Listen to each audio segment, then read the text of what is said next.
Good morning, everyone. What I've got here is a Beretta M9A1 22 pistol. So this is the 22 long rifle training pistol version of the Beretta M9A1 9mm service pistol that the US military used for a while. And it's pretty similar to the Beretta 92 series, which is a well-known full-size handgun used for like police sidearms and stuff. So this pistol's pretty neat, and I want to take a look at it today. And before we get into any more shooting with it, I want to point out the things that are interesting about this pistol. This gun is intended as a training aid for the 9mm version, and so it has a bunch of the same features that the 9mm version does. And let me go ahead and walk through a couple of those. First thing though, let me go ahead and see if I can get the slide to lock back so we can take a look in there and see that there's no cartridges in there, there's no cartridge in the barrel, the gun is clear. All right, so let me sling the slide forward. And the first feature that I want to talk about here is the safety on this. So this has a decocker safety, and so before anything is going to work at all, I'm going to flip off that safety so you can see the red dot. It flips up, which I think is kind of backwards compared to 1911s, which seems to be the way most guns work. But that's how this gun works. And once we do that, we can go ahead and pull the trigger. And the first trigger pull that we do is going to be a long, heavy trigger pull. And then after the first trigger pull, the slide would kick the hammer back, and so subsequent trigger pulls are going to be short, crisp trigger pulls. And the purpose of that double action, single action is to make it so that if this is getting carried as a duty gun or as even a concealed carry gun, if you do have the gun out, and for some reason your finger gets on the trigger before you're 100% sure you need to fire, it takes a lot of concerted effort to get the trigger all the way back. So here's a trigger pull gauge. Let me go ahead and try out this trigger pull and see how it is. Getting this thing to work is a little bit tricky. I've found that depending on exactly how I do it, I get different readings pretty consistently every time. And very significantly, if I put the trigger pull gauge at the bottom of the trigger, I get different answers than if I put the trigger pull gauge up at the top of the trigger. So let's just call this approximate, but I think these are reasonable results. So double action trigger pull. Oh, safety. All right, double action trigger pull, trying for sort of the middle of the trigger.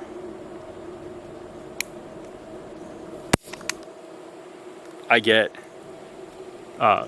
9 pounds, 9 ounces. Let me try that again. Double action trigger pull, trying for the middle of the trigger. 10 pounds, 7 ounces. One more.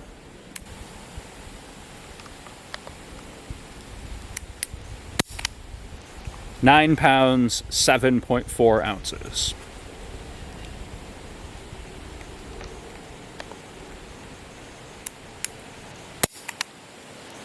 £10 9 ounces.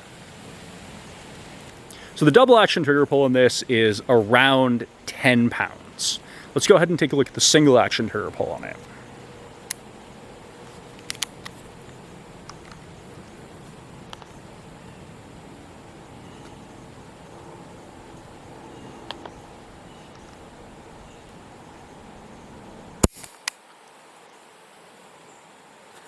£2 9 ounces.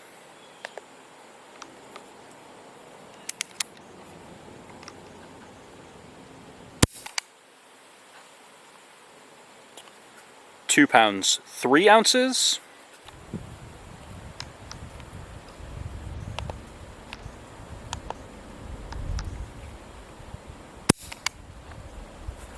£1 15 ounces. The single action trigger pull on this thing is somewhere around 2 pounds. So that's a huge difference between the 10-pound double action trigger pull and the 2-pound single action trigger pull. Let's go ahead and take a look at a couple other guns and see how they compare. Here's a gun that I think of as having a very nice single action trigger pull. So this is a Ruger Wrangler, inexpensive, single action only 22 long rifle revolver. Let's go ahead and measure this one. Okay, crank the hammer back, get the trigger thing in there.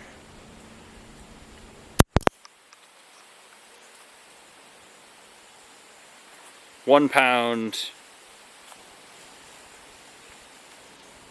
1.0 pounds seems low. Let me try that again.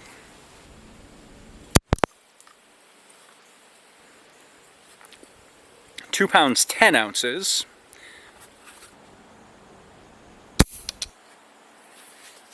4 pounds 4 ounces.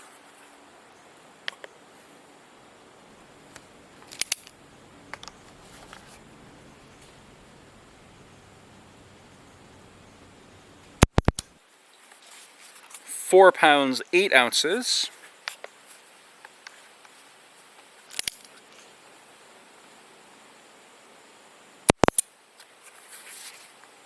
4 pounds 0 ounces.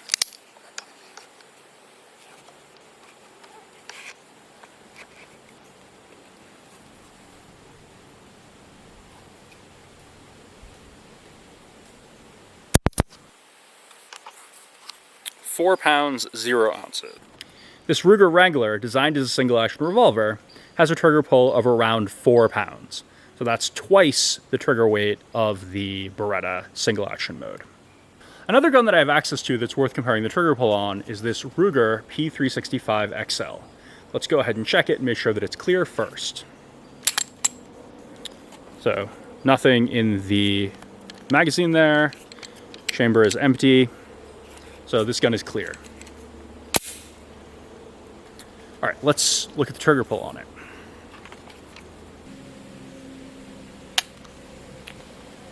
£5 pounds 0 ounces.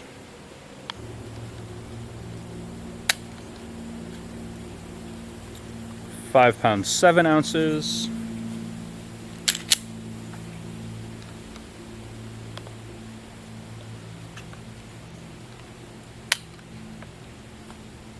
4 pounds 7 ounces.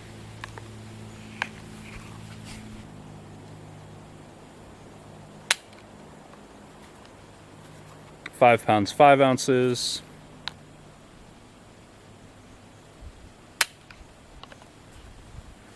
6 pounds 10 ounces.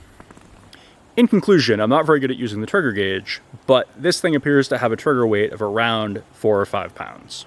Now that we've taken a look at some other guns, we can see that the single action trigger pull on this Beretta is lighter than the trigger pulls on any of the other guns that I looked at.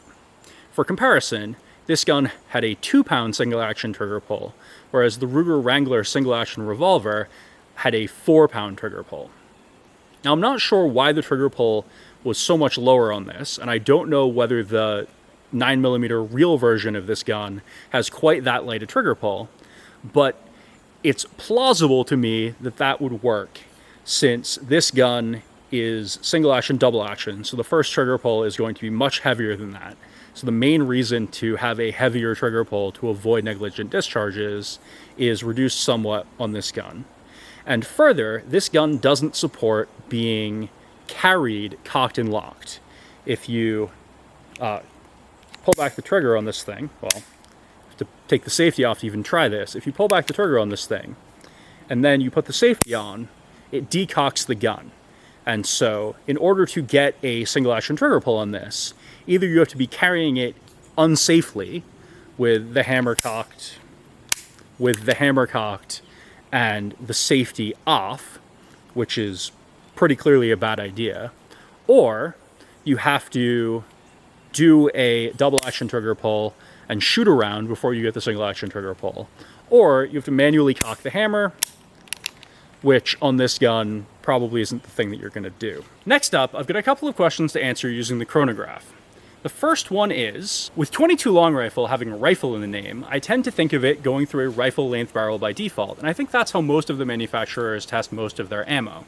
So the question is, how much slower do those bullets come out of the 4-inch barrel than the 16-inch barrel? The ammo that I'm going to test this with is this Federal Range Pack. These are lead round nose bullets, and the box says that they go 1,200 feet per second out of the muzzle. Probably the muzzle of a rifle, but we'll see. Federal lead round nose ammunition from 5 yards from the Ruger 1022.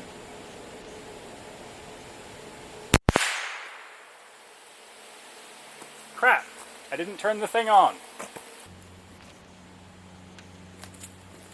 Federal lead round nose from 5 yards out of the Ruger 1022.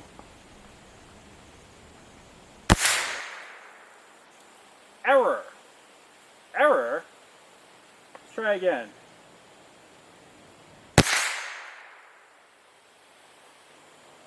$11.07.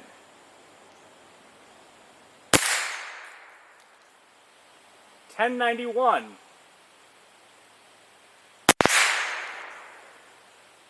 $11.13. Error? I think lights are the thing that I missed. Let me try that again.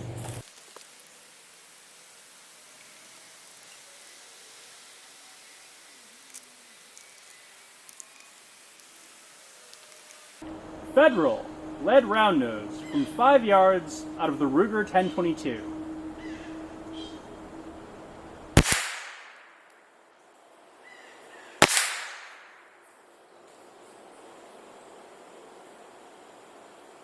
$10.98.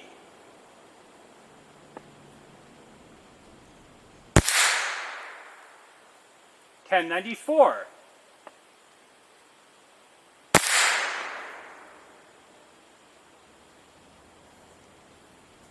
What? Duplicates?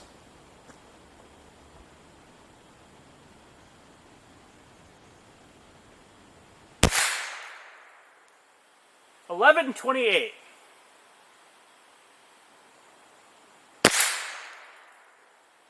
Error. What the crap? $10.92. $11.27.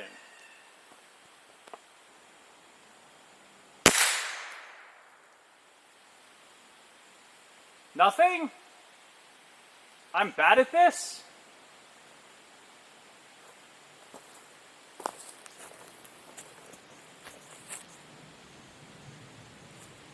Let me just shoot the rest of the thing.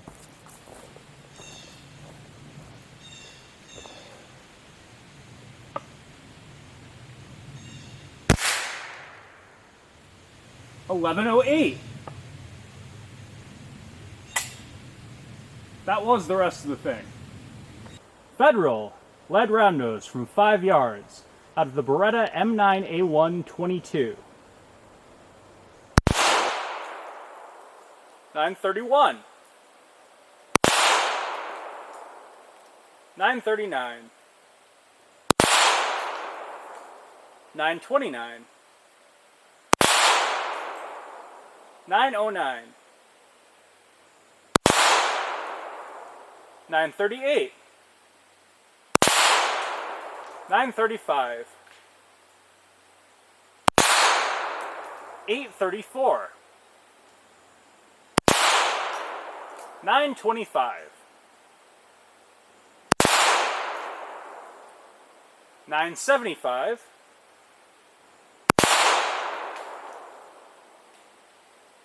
$9.75 again? It's just saying $9.75 over and over again. $9.48.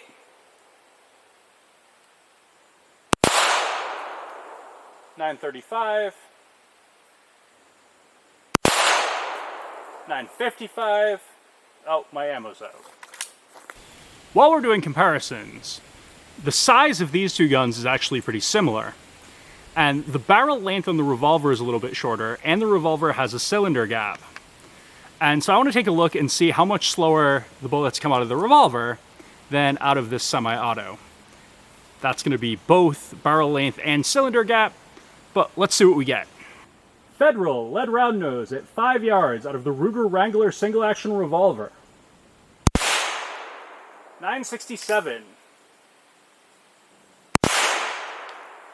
$9.08.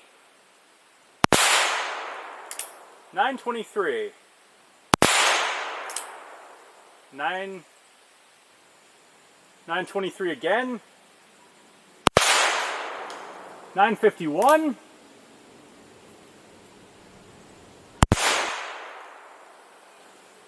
$9.51.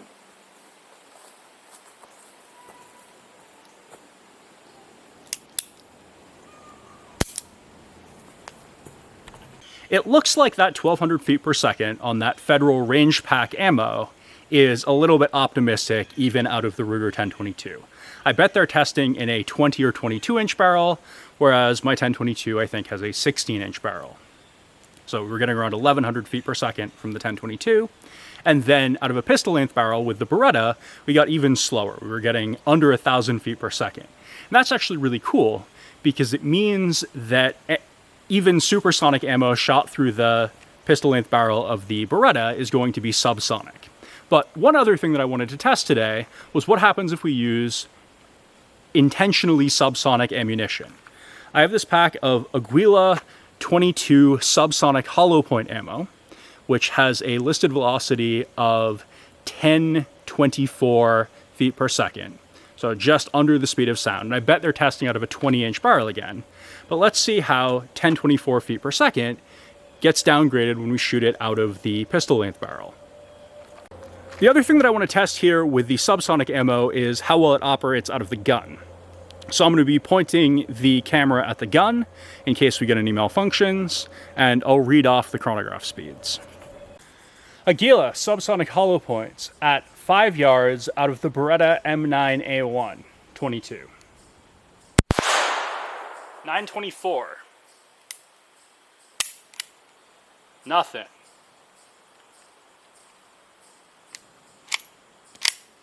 Failure to cycle. 923. 923 again. 896. 926. 900. 893. 876. 917. 896. And I'm out. So that was a little bit, we had a little bit slower speeds on the chronograph, and that first round did not cycle the pistol. The second trigger pull I did there was a full double action trigger pull, and it turned out that the empty cartridge was just still there in the barrel, and I had to manually cycle it. After that, it seemed to work fine.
I don't know if you can see it, but the one that failed to fire looks like a light primer strike.